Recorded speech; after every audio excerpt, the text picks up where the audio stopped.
আচ্ছা, আমি এখন কোথায় আছি? এখন কোথায় আছে? কাদের সামনে আছি? জার্নালিস্টদের সাথে আছি, জার্নালিস্টদের সামনে আছি ভাইয়া। আমরা বর্তমানে থাকি আসলে, কারণ আমি সবসময় বর্তমানটাকে বেশি প্রায়োরিটি দেই। ভবিষ্যৎ নিয়ে আমরা কেউ কিছু বলতে পারি না, কারণ আমি আপনাদের মানুষ। আমি সবসময় আপনাদের কাছাকাছি থেকেছি, আপনাদের পাশে থেকে আপনাদেরকে ভালোবেসে আপনাদের সাপোর্ট নিয়ে কাজ করেছি। সো সেক্ষেত্রে অনেক রকম অনেক কিছুই আসছে, সেটা আসলে আমি মানে ওই ব্যাপারগুলোতে আমি কি বলবো, কারণ আমার কাছে মনে হয় যে বর্তমানটা যেহেতু আপনাদের সাথে আছি সেভাবেই চলতে চাই। আর সামনের ফিউচার ভবিষ্যৎ নিয়ে আসলে তখন যা ঘটবে ওগুলো নিয়ে কথা হবে।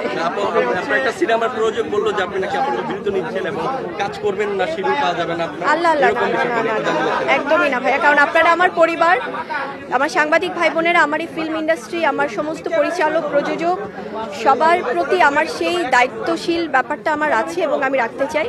সো কোনো কাজকে হ্যাম্পার করে আমি কখনো কোনো কিছু করিনি, করবো না, এবং আমি আপনাদেরই মানুষ, আপনাদেরই পরিবার, আমি আছি এবং থাকবো।